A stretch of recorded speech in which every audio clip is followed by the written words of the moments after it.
మీరు ఎన్నైనా చెప్పండి తరుణ్, ఎవరూ లేని ఒక వ్యక్తికి నా కూతురునిచ్చి నేను పెళ్లి చేయలేను. సారా ఇప్పటికే ఒంటరిది.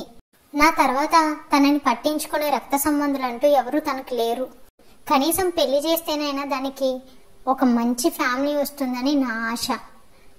పైగా జాష్కి ఎవరూ లేరు అని మీరే చెప్తున్నారు. అందులోనూ పాలిటిక్స్లో ఉన్నాడు అని అంటున్నారు. మా ఫ్యామిలీలో ఎవరూ కూడా అలాంటి ఫీల్లో లేరు. సో తనొక్కడితోనే నా బిడ్డ ఎలా జీవితాంతం పడుతుంది మీరే చెప్పండి. అట్లీస్ట్ ఒక అత్త మామ కుటుంబం ఉంటేనన్నా ఒక ఆపదొస్తే వాళ్ళని ఆదుకుంటారు.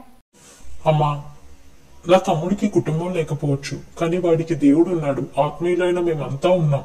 వాడికి సొంత కుటుంబం లేకపోయినా వాడిని నమ్మిన ఎంతో మంది వాడి చుట్టూ ఉన్నారు. తప్పకుండా నా తమ్ముడు సారాని చాలా బాగా చూసుకుంటాడు. ఒక కుటుంబానికి మించి తనే ఒక పెద్ద కుటుంబం అవుతాడు. తన విషయంలో మీరు బాధపడాల్సిన అవసరం జాష్ ఎప్పటికీ కూడా రానివ్వడు. దేవుడు ఖచ్చితంగా ఉన్నాడు, కానీ మనిషిలా వచ్చి సహాయం చేయడు కదా. స్నేహితులు పేరుకు తప్ప నిజంగా కష్టంలో ఉంటే అస్సలు కనిపించరు. అలాంటప్పుడు ఒక ఆపదొస్తే తప్పకుండా కుటుంబమే కదా పక్కన ఉండాల్సింది. మీకు అర్థమవ్వాలని చెప్తున్నాను తరుణ్, నన్ను దయచేసి అపార్థం చేసుకోకండి. నేను బ్రతికుంటే పర్వాలేదు, కానీ నాకు వయసు మీద పడుతుంది. చాలా హెల్త్ ప్రాబ్లమ్స్ ఉన్నాయి. ఫర్ సపోజ్ సారా కనుక కన్సీవ్ అయితే కనీసం తన కోసం కేర్ చేసేవాళ్ళు ఎవరుంటారు మీరే చెప్పండి. అమ్మ, మీరు చాలా ఎక్కువ ఆలోచిస్తున్నారు. నేను ఇలా చెప్తున్నానని తప్పుగా అనుకోవద్దు. నాది పేరుకి చాలా పెద్ద కుటుంబం. నాకు 3 అన్నయ్యలు, 3 వదినలు. కానీ నాన్న చనిపోయిన తర్వాత ఎవరికి వారు ఆస్తి పంచుకుని నాన్న స్థాపించిన సంఘ బాధ్యతలు గాలికి వదిలేసి వేరే దేశంలో ఒకరు, వేరే రాష్ట్రాల్లో 2 సెటిల్ అయిపోయారు. అనారోగ్యంతో ఉన్న మా అమ్మని చూడ్డానికి మా 3 వదినలు కూడా ఇష్టపడలేదు. తను బ్రతికున్నంత కాలం నా దగ్గరే ఉంది. నేను తనని జాగ్రత్తగా చూసుకున్నాను. మిగిలిన అన్నయ్యలకు లేని బాధ నాకెందుకు, మా అమ్మని వదిలేయమని నా భార్య ప్రతిరోజు పోరు పెట్టేది. కానీ నా సొంత తల్లి నేను ఎలా వదులుకోగలను? అందుకే తన బాధ్యతని నేను విడిచిపెట్టలేకపోయాను. మా అన్నయ్యలు ఆస్తులకి ఇచ్చిన విలువ బంధాలకి ఇవ్వలేకపోయారు. నేను సంఘ బాధ్యతని, అమ్మ బాధ్యతని చూసుకుంటూ నా భార్యకి భారమైపోయాను. నాలాంటి వాడితో ఉండలేను అని అనుకుంది. మిగతా వాళ్ళకి లేని బాధ్యతలు నాకెందుకు, నాకు నీతో ఉండాల్సిన అవసరం లేదు అని చెప్పి నా కూతురుని తీసుకొని నన్ను వదిలి తన పుట్టింటికి వెళ్లిపోయింది. ఇప్పుడు చెప్పండమ్మా, నాది ఒక కుటుంబమేనా, లేదా నేను అందరూ ఉన్న అనాథనా? కేవలం మంది ఉంటే కుటుంబం ఉన్నట్టు కాదుమా. కుటుంబం ఉండి కూడా ఒంటరిగా బ్రతుకుతున్నాను నేను. ఇది నిజమైన అనాథ బ్రతుకు అంటే. అలాంటి పరిస్థితిలో ఉన్న నాకు మా జాష్ కష్ట సమయంలో కూడా నా పక్కనే ఉన్నాడు. రక్త సంబంధానికి మించి ఆత్మీయ సంబంధంతో నా తమ్ముడుగా నిలిచాడు. అలాంటిది సారా తన భార్య అయితే తనని కేర్ తీసుకోవడా మీరే చెప్పండి. ఇక నా తమ్ముడు గురించి చెప్పమంటారా? వాడు నమ్మిన దేవుడు ఎప్పుడు వాడి వెన్నంటే ఉన్నాడు. అంతేకాదు, నా తమ్ముడు కోసం అవసరమైతే ప్రాణం పెట్టేంత పెద్ద కుటుంబం మా చుట్టూ ఉంది. దాన్ని బట్టి మీరు ఆలోచించండి, సారా వాడితో హ్యాపీగా ఉంటుందా లేదా అన్నది. నిజానికి నేను మిమ్మల్ని ఇంత బ్రతిమాలాల్సిన అవసరం లేదు మా. ఇది దేవుని వల్ల కలిగిన కార్యం అయితే సారా జాష్ ని ప్రభువు ఎలా అయినా కలుపుతారు. కానీ సారా తల్లిగా మీ నిర్ణయం కోసం మేము మనస్ఫూర్తిగా ఎదురు చూస్తున్నాం. మన ప్రభువుపై నాకు పూర్తి నమ్మకం ఉంది. అలాగే సారా విషయంలో కూడా నా తమ్ముడు చెప్పిన దాన్ని బట్టి చూస్తే నాకు చాలా నమ్మకం ఏర్పడింది. తను కూడా జాష్ ని మనస్ఫూర్తిగా అంగీకరించింది. కేవలం తన కోసం ఆలోచించే ఇంతసేపు మిమ్మల్ని బ్రతిమాలుతున్నాను. అర్థం చేసుకుంటారు అని ఆశిస్తున్నాను. సరే తరుణ్, మీరు చెప్పాల్సింది చెప్పారు కదా. నేను కూడా నా కూతురుతో ఒకసారి మాట్లాడతాను. తను ఏ డెసిషన్ తీసుకున్నా సరే నాకు ఓకే. నా కూతురు సంతోషం కన్నా నాకు ఏది ఎక్కువ కాదు. చాలా మంచిదమ్మా. అవును, తన ఇంట్లోనే ఉందా?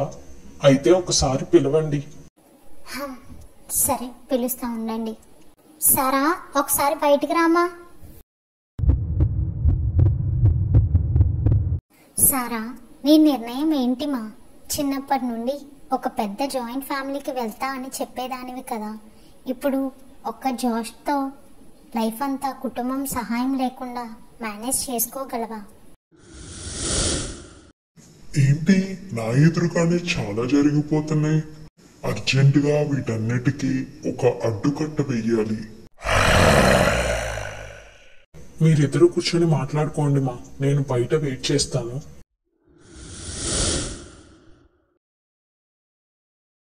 ధైర్యంగా నీ నిర్ణయం ఏంటో నాకు చెప్పు సారా. దాన్ని బట్టి నేను ఏం చేయాలన్నది ఆలోచిస్తాను. వాళ్ళేదో చెప్తున్నారని నువ్వు ఒప్పుకోవాల్సిన అవసరం లేదు.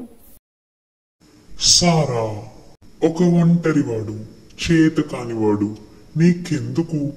తను చివరికి ఒంటరైపోతాడు, జీవితంలో ఓడిపోతాడని నీకు కూడా బాగా తెలుసు. నీ దేవుడే నీకు ముందుగానే చెప్పాడు కదా అతను చీకట్లోకి వెళ్ళిపోతున్నాడని.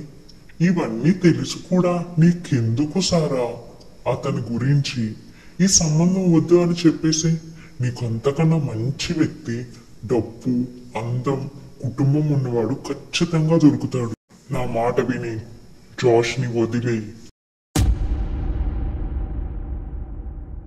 ప్రభువా, ప్లీజ్ గివ్ మీ స్ట్రెంగ్త్. నీ చిత్తమే నా ఇష్టం. నాకు తెలుసు దేవా, జాష్తో లైఫ్ అంత ఈజీగా వెళ్ళదు అని. అయినా నీ మాట చొప్పున నేను ముందుకు అడుగు వేస్తున్నాను. నాకు ధైర్యం ఇవ్వు. నీ శక్తితో నన్ను ముందుకు నడిపించు. మమ్మీ, నేను జాష్ని పెళ్లి చేసుకుంటాను. హే సారా, నిజంగానే అంటున్నావా? అవును మమ్మీ, నిజమే చెప్తున్నాను. మన దేవునికి సమస్తము తెలుసు కదా. భూత, వర్తమాన, భవిష్యత్ కాలాలు ఎరిగిన దేవుడు ఆయన. అలాంటి మన ప్రభువు నా కోసం జాష్ని పంపించారు అంటే ఖచ్చితంగా హీ ఈజ్ మై బ్లెస్సింగ్ అని నేను మనస్ఫూర్తిగా నమ్ముతున్నాను మా. నువ్వు అన్నట్టు ఈరోజు కంటికి అంతా ఎడారిలా కనిపించవచ్చు, కానీ మన ప్రభువు తలుచుకుంటే ఆ ఎడారిని ఆశీర్వాదంగా మార్చగలడు అన్న నమ్మకం నాకుంది మా. ఏ పిచ్చి పిల్ల, అసలు నువ్వు తనలో ఇష్టపడటానికి తనలో ఏముందే? ఇద్దరి మధ్య ఏజ్ డిఫరెన్స్ ఉంది, అస్పష్టమైన భవిష్యత్తు. తనక చూస్తే ఎవ్వరూ లేరు. పైగా రాజకీయాలంటే ఎంత భయంకరమైన అనిశ్చయ పరిస్థితులు ఉంటాయో మనం టీవీలో చూస్తున్నాం కదా తల్లి. అధికారం ఉంటే ఎంత బాగుంటుందో, అదే అధికారం లేకపోతే అంత నాశనం అయిపోతుంది నాయకుల బ్రతుకు.